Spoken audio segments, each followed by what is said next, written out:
Apa kabar semuanya? Kali ini saya akan menyampaikan informasi aturan dari Kementerian Sosial mengenai syarat atau 5 syarat penerima PKH di tahun 2023. Karena seperti yang kita ketahui, kalau program bantuan sosial PKH ini termasuk program bansos unggulan Kementerian Sosial dan ada setiap tahun sejak pada saat mulai diluncurkannya PKH kemarin. Dan di tahun 2023 kemungkinan besar masih akan ada untuk program PKH ini.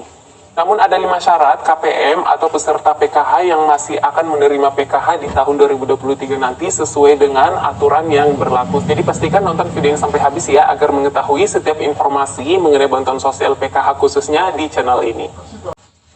Oke, langsung saja. Jadi seperti yang kita ketahui, untuk program PKH ini itu adalah bantuan sosial tunai bersyarat bagi masyarakat yang tergolong layak bantu secara sosial ekonomi. Beda dengan program-program lainnya, itu syaratnya tidak terlalu banyak. Namun kalau untuk PKH ini sendiri ada beberapa syarat yang harus dipenuhi masyarakat tersebut baru bisa mendapatkan bantuan sosial program Keluarga Harapan. Jadi tidak semua masyarakat yang layak bantu secara sosial ekonomi yang terdata di daerah sebagai masyarakat yang layak bantu itu belum tentu juga bisa mendapatkan PKH ini, karena PKH ini adalah bantuan sosial bersyarat. Nah, syaratnya itu ada beberapa, namun di video kali ini saya hanya akan merangkum ada 5 persyaratan terlebih dahulu.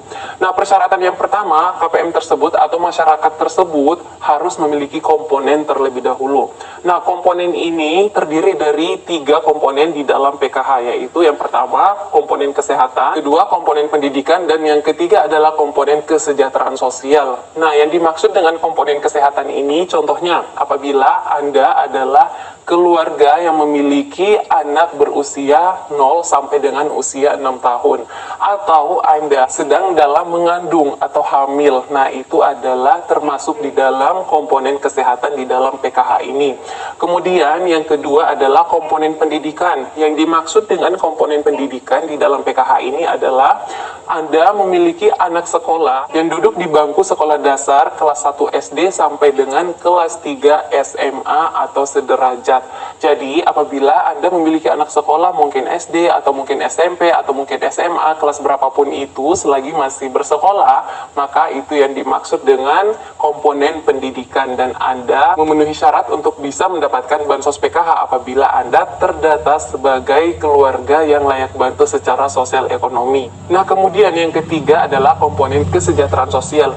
Nah, yang dimaksud dengan komponen kesejahteraan sosial di dalam program Keluarga Harapan ini adalah apabila di dalam keluarga Anda ternyata Anda memiliki anggota keluarga yang kebetulan disabilitas. Nah, ini disabilitasnya bermacam-macam, namun diutamakan bagi penyandang disabilitas berat. Yang dimaksud dengan disabilitas berat ini apabila kegiatan sehari-harinya atau kebutuhan sehari-harinya tidak dapat dilakukan sendiri oleh penyandang disabilitasnya, tapi harus meminta pertolongan orang lain atau bantuan dari orang lain baru ia bisa melaksanakan aktivitas sehari-harinya. Nah, ini adalah gambaran bagi penyandang disabilitas berat. Ini yang diutamakan ya, tapi kalau disabilitas lainnya itu juga bisa termasuk, namun diutamakan bagi penyandang disabilitas berat. Nah, kemudian komponen kesejahteraan sosial ini terbagi menjadi 2 ya. Yang pertama tadi yaitu Anda memiliki anggota keluarga yang kebetulan penyandang disabilitas, dan yang kedua Anda memiliki anggota keluarga lansia yang berusia di atas 60 tahun. Nah, kedua ini yang termaksud di dalam komponen kesejahteraan sosial. Nah, apakah harus memiliki 3-tiganya? Nggak perlu ya. Cukup Anda memiliki salah satu dari komponen yang saya maksud tadi. Kalau Anda tidak memiliki lansia atau tidak memiliki penyandang disabilitas dan juga tidak memiliki anak sekolah, cukup Anda memiliki komponen kesehatan, yaitu mungkin punya anak balita atau mungkin Anda sedang mengandung. Dan begitu pun juga seterusnya. Apabila Anda tidak sedang mengandung, apabila Anda tidak memiliki anak balita, cukup Anda memiliki salah satu komponen tadi, ya mungkin memiliki anak sekolah SMP mungkin atau SD. Nah, itu tadi untuk syarat komponennya, jadi harus memiliki komponen terlebih dahulu. Dan komponen ini masih ada sampai dengan batas waktu pemutakhiran data tahap 4 tahun 2022. Karena pemutakhiran data tahap 4 tahun 2022 inilah yang akan menentukan bantuan sosial di tahun 2023 nanti akan cair atau tidak. Nah, untuk pemutakhiran data PKH tahap 4 tahun 2022 ini sampai dengan 31 Desember tahun 2022 ini. Kalau sudah lewat dari itu, periode Januari, Februari, Maret itu sudah memasuki periode tahap 1 tahun 2023 untuk pencairan bansos PKH. Nah, berikutnya yang kedua. Yang kedua ini lebih kepada sosial ekonomi yang Anda punya. Karena saya rasa setiap orang ingin sosial ekonominya semakin hari itu semakin meningkat, semakin banyak, semakin sejahtera, sehingga ini juga akan selalu dilakukan pemutakhiran data sosial ekonomi yang Anda punya.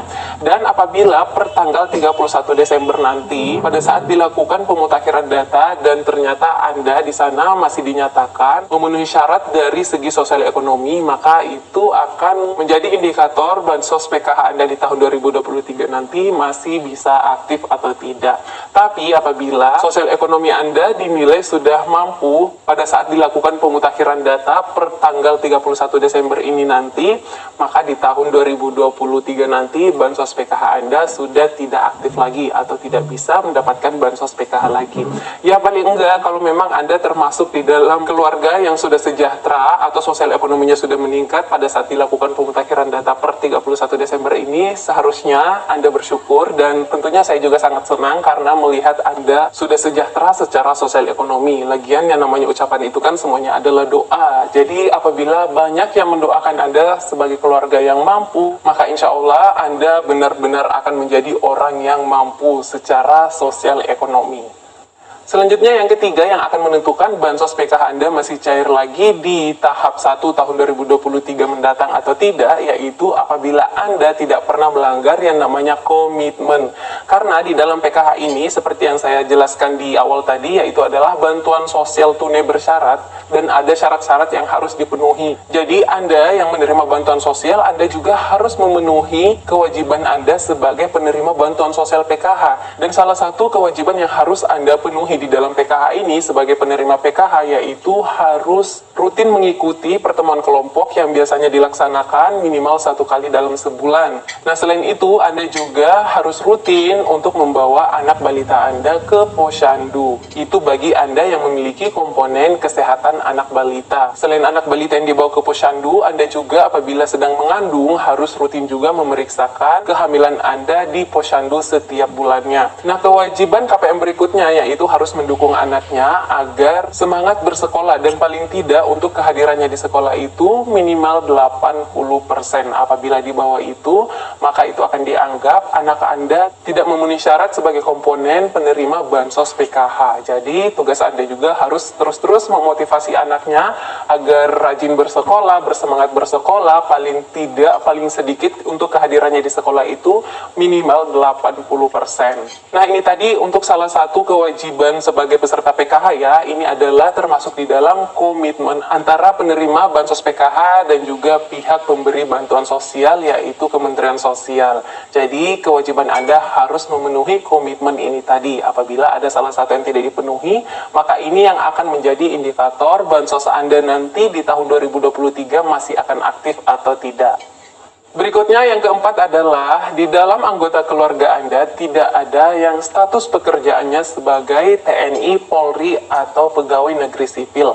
Karena seperti yang kita ketahui untuk seleksi penerimaan TNI atau Polri dan juga penerimaan CPNS atau P3K ini kan selalu dibuka ya. Kalau memang rezeki Anda misalnya ada salah satu dari anggota keluarga Anda yang masih berada di dalam kartu keluarga Anda, ternyata lolos menjadi TNI atau Polri atau lolos menjadi pegawai negeri sipil di daerah tempat Anda tinggal, maka itu yang akan menyebabkan bansos Anda di tahap 1 tahun 2023 mendatang tidak bisa masuk lagi atau tidak aktif lagi, karena ini sudah diatur di dalam peraturan Menteri Sosial bahwa KPM atau masyarakat yang terdaftar aktif sebagai penerima bansos PKH namun di dalam anggota keluarganya masih berada di dalam satu KK, ternyata ada yang status pekerjaannya sebagai TNI atau Polri atau PNS, maka KPM tersebut dianggap tidak layak lagi untuk menerima bantuan sosial. Dan ini sudah mulai berlaku dan tetap akan berlaku di tahun 2023 mendatang. Kemudian yang kelima sekaligus yang terakhir yaitu data Anda atau data kependudukan Anda itu semuanya padan antara Dukcapil dan juga DTKS. Karena ini juga sudah ada dijelaskan di dalam peraturan Menteri Sosial mengenai verifikasi dan validasi data. yaitu salah satu syarat KPM tersebut menerima bantuan sosial, datanya harus padan dulu antara DTKS dan juga Dukcapil. Nah, kebanyakan KPM-KPM ini khususnya penerima PKH yang lama yang menyebabkan bansosnya tidak masuk di tahap 1 ataupun 2 dan juga tahap 3 dan juga tahap 4 tahun 2022 ini, kebanyakan sebagian besar itu disebabkan karena ada datanya yang tidak padan antara DTKS dan juga Dukcapil. Nah, mengenai pemadanan data ini itu sudah sering saya jelaskan di video-video saya sebelumnya. Silakan Anda bagi yang baru mengikuti channel ini, silakan di scroll aja untuk video saya, banyak di sana saya jelaskan mengenai pemadanan data, syarat-syarat data yang padan antara DTKS dan juga Dukcapil, bisa Anda cari tahu untuk informasinya di sana. Oke, itu saja informasi yang dapat saya sampaikan. Harapan saya kepada Anda semuanya yang tergolong layak bantu secara sosial ekonomi, yang betul-betul layak menerima bantuan sosial, semoga bantuan sosial PKH-nya dan juga bantuan sosial lainnya itu masih bisa cair di tahun 2023 mendatang. Dan bagi Anda yang merasa layak bantu secara sosial ekonomi tapi belum mendapatkan bantuan sosial, segera daftarkan diri Anda masuk ke dalam data terpadu kesejahteraan sosial agar berkesempatan bisa mendapatkan bansos juga seperti bansos PKH, BPNT, dan BLT lainnya.